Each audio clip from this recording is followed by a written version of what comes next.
저는 오늘도 도시락을 쌌습니다. 시아버님께서 좋아하시는 된장찌개에 고등어구이, 시금치나물, 그리고 김치.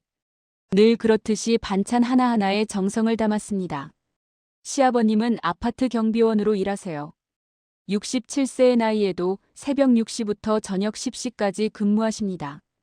제 친정아버지는 제가 10살 때 돌아가셨거든요. 그래서인지 시아버님을 친아버지처럼 모시게 되었습니다. 그날도 평소처럼 저녁 8시쯤 도시락을 들고 아파트 경비실로 향했습니다. 11월의 밤바람이 차가웠어요. 손에 든 도시락 가방이 무겁게 느껴졌습니다. 아파트 단지 입구에 있는 경비실에 가까이 다가갔을 때 불이 켜져 있는 게 보였어요. 아버님께서 안에 계시는구나 싶었죠.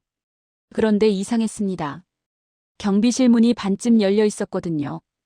평소에는 항상 닫아두시는데 저는 조심스럽게 다가갔습니다. 그리고 그 순간 제 눈에 믿을 수 없는 광경이 펼쳐졌어요. 한 여자분이 시아버님 앞에 서 계셨습니다. 40대쯤 되어 보이는 분이었어요. 그분이 시아버님의 뺨을 세게 내리쳤습니다. 찰싹 소리가 밤 공기를 갈랐어요. 시아버님은 고개를 돌리셨지만 피하지 않으셨습니다. 그냥 맞으셨어요. 마치 맞을 자격이 있다는 듯이. 저는 그 자리에 얼어붙었습니다. 손에 들고 있던 도시락 가방이 떨어질 뻔했어요. 제가 뭘 본 거죠? 왜 누군가 우리 시아버님을 때리는 거죠? 왜 아버님은 그냥 맞고만 계시는 거죠? 여자분이 말했습니다. 목소리가 떨리고 있었어요. 박영철 씨, 당신이 지금 와서 사과한들 무슨 소용이에요? 내 남편은 이미 20년 전에 세상을 떠났어요. 당신 때문에. 그 말을 듣고 시아버님은 고개를 숙이셨습니다. 미안합니다. 정말 미안합니다. 아버님의 목소리가 작게 들렸어요. 저는 그 장면을 더 이상 볼 수 없었습니다. 뒤돌아서서 집으로 돌아왔어요. 가슴이 두근거렸습니다. 손이 떨렸어요. 도시락 가방을 식탁 위에 내려놓고 의자에 앉았습니다. 무슨 일인지 알 수가 없었어요. 1시간쯤 지났을 때 시아버님께서 집에 들어오셨습니다. 평소처럼 조용히 현관문을 여시고 들어오셨어요. 설아야, 아직 안 잤구나. 아버님께서 말씀하셨습니다.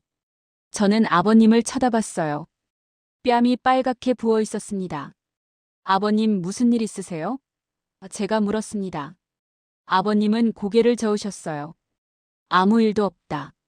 그냥 문에 부딪혔어. 거짓말이었습니다. 저는 알고 있었거든요. 제가 본 걸. 하지만 아버님은 더 이상 말씀하지 않으셨어요.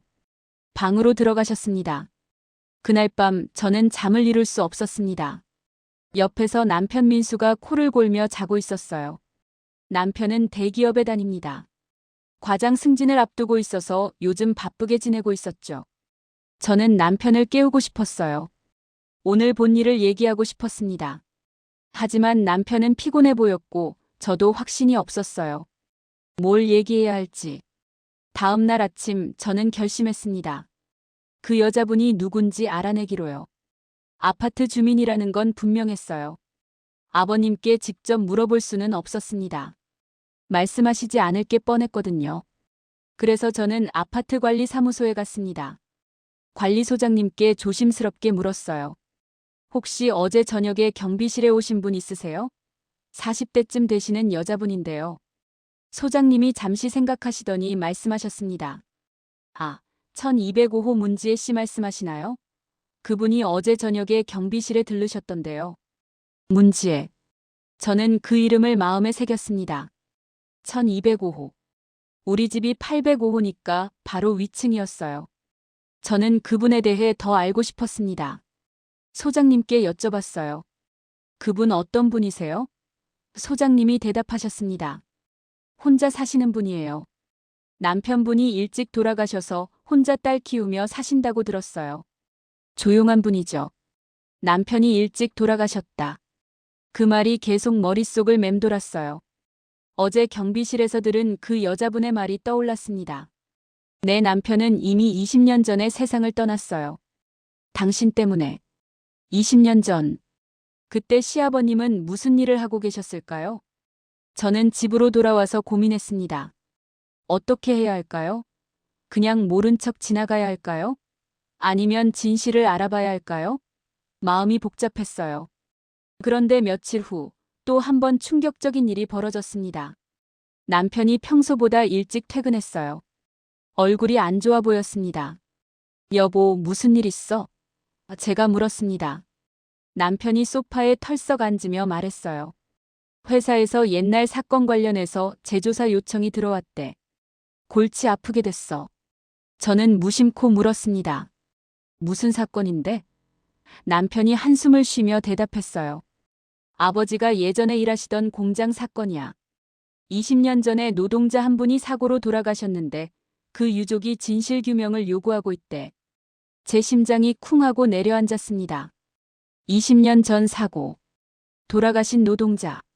그럼 문지혜 씨의 남편이 그분이란 말인가요? 여보, 그게 무슨 사건인데? 저는 더 물어봤어요. 남편이 말했습니다. 당시에 노조 파업이 있었대. 임금 문제로. 그 과정에서 안타까운 사고가 있었던 거지. 근데 유족 측에서는 단순 사고가 아니라 회사의 안전규정 위반 때문이었다고 주장하고 있어. 증거를 찾고 있대. 저는 조심스럽게 물었습니다. 그럼 시아버님은 그 일과 어떤 관련이 있으셨어? 남편이 불편한 표정을 지었어요. 아버지는 당시 공장 관리자셨어. 직접적인 책임은 아니지만 현장 책임자였으니까 연루될 수밖에 없지. 그래서 평생 죄책감을 안고 사셨어. 그제야 모든 게 연결되었습니다. 문지혜 씨가 시아버님을 찾아온 이유, 그 분노와 슬픔. 20년을 혼자 딸 키우며 살아온 그 세월. 저는 가슴이 아팠어요. 그런데 남편이 또 한마디 했습니다. 회사에서 나한테 그 사건 서류를 정리하라고 했어. 재조사에 방해가 될 만한 건 좀 정리하래. 저는 남편을 쳐다봤어요. 정리하라니 무슨 뜻이야? 남편이 눈을 피하며 말했습니다. 그냥 오래된 서류니까 폐기하라는 거지. 별거 아니야. 하지만 저는 알았어요. 그게 무슨 의미인지. 증거를 없애라는 거잖아요. 여보, 그거 잘못된 거 아니야? 진실을 밝혀야 하는 거 아니야? 제가 말했습니다. 남편이 화를 냈어요. 설아야, 세상 일이 그렇게 단순하지 않아. 회사도 생각해야 하고 우리 생활도 생각해야지. 내가 이 일 잘 처리하면 승진이 확실하대. 저는 할 말을 잃었습니다. 남편이 승진을 위해서 진실을 묻으려 한다니. 그것도 시아버님과 관련된 일을. 여보, 그건 아니야. 문지혜 씨라고 그 유족분이 우리 아파트에 살고 계셔. 바로 위층에. 남편이 놀란 표정을 지었어요. 뭐? 진짜? 저는 고개를 끄덕였습니다. 응. 며칠 전에 그분이 시아버님을 찾아와서 뺨을 때리는 걸 봤어. 20년 동안 얼마나 힘들게 사셨을까. 우리가 도와드려야 하는 거 아니야? 남편이 소리를 높였습니다. 도와? 우릴 망하게 하려고. 아버지 때문에 우리 집안이 얼마나 고생했는데. 이제 겨우 나아지려는데 또 그 일을 들춰내. 그 말에 저는 깨달았어요.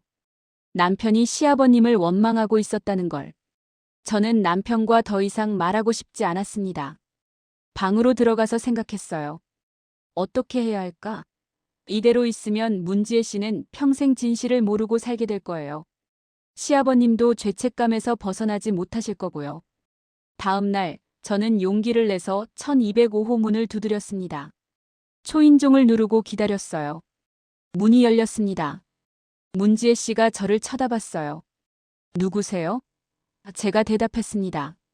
저는 805호에 사는 김설아라고 합니다. 박영철 씨의 며느리예요. 문지혜 씨의 표정이 굳어졌습니다.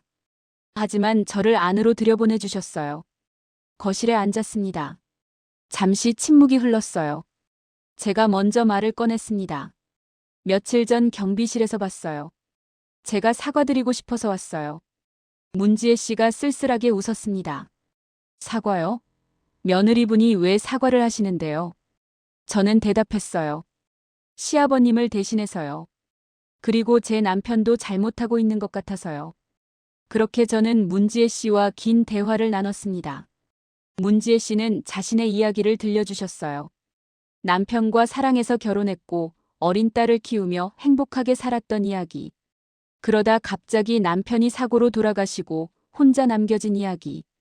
20년 동안 진실을 밝히려 했지만 번번이 막혔던 이야기. 저는 복수하고 싶었던 게 아니에요. 문지혜 씨가 말했습니다. 그냥 진실이 알고 싶었어요. 왜 내 남편이 죽어야 했는지, 누가 책임져야 하는지.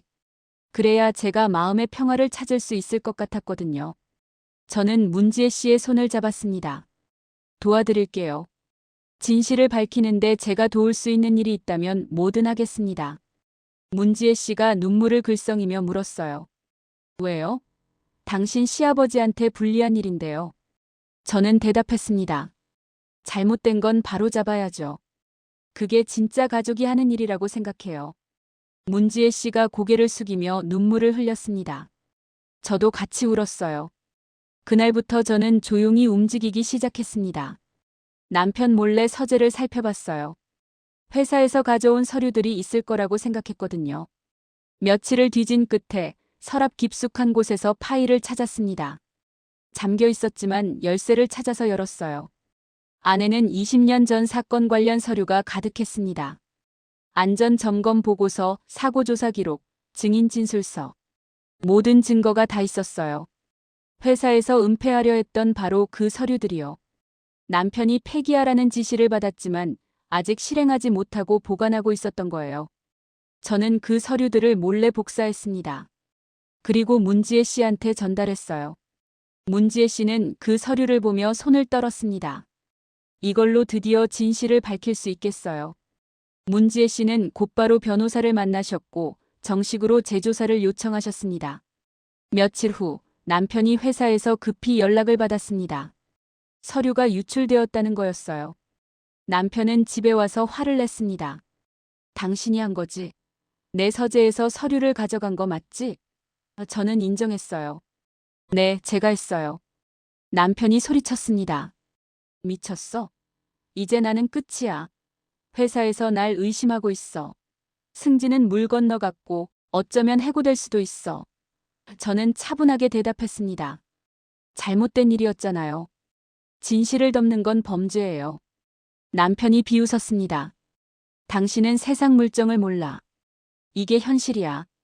누가 정인이 진실이니 하는 소리에 신경 쓰면서 살아. 저는 남편을 똑바로 쳐다봤어요. 여보, 당신 시아버님을 원망하고 있었죠? 그래서 더 쉽게 서류를 감출 수 있었던 거죠? 남편이 말문이 막혔습니다. 저는 계속 말했어요. 당신은 아버님을 위해서 한 게 아니에요. 자기 출세를 위해서 한 거잖아요. 아버님의 과거를 이용한 거예요. 남편이 소파에 주저앉았습니다. 나도 몰랐어. 내가 이렇게까지 비겁한 사람인 줄은. 그때 시아버님이 방에서 나오셨습니다. 우리 대화를 다 들으신 모양이었어요. 민수야, 미안하다. 아버지가 잘못해서 너까지 이렇게 됐구나. 시아버님의 목소리가 떨렸습니다. 남편이 고개를 저었어요. 아니에요, 아버지. 제 잘못이에요. 제가 약했어요. 제가 비겁했어요. 남편이 눈물을 흘렸습니다. 저는 난생 처음 남편이 우는 걸 봤어요. 그날 밤 우리 세 사람은 거실에 모여 앉았습니다. 시아버님은 20년 전 일을 처음으로 자세히 말씀해 주셨어요. 회사의 압박, 노조 탄압, 안전규정 위반. 그리고 사고가 났을 때 자신이 아무것도 하지 못했던 것에 대한 깊은 후회. 나는 평생 그 죄책감을 안고 살았다. 문지혜 씨를 볼 때마다 미안했어. 그래서 맞는 것도 당연하다고 생각했지. 시아버님이 말씀하셨습니다. 저는 시아버님께 말씀드렸어요. 아버님, 이제라도 바로잡으세요. 진실을 밝히는데 증인으로 나서주세요. 그게 아버님이 할 수 있는 진짜 속죄예요.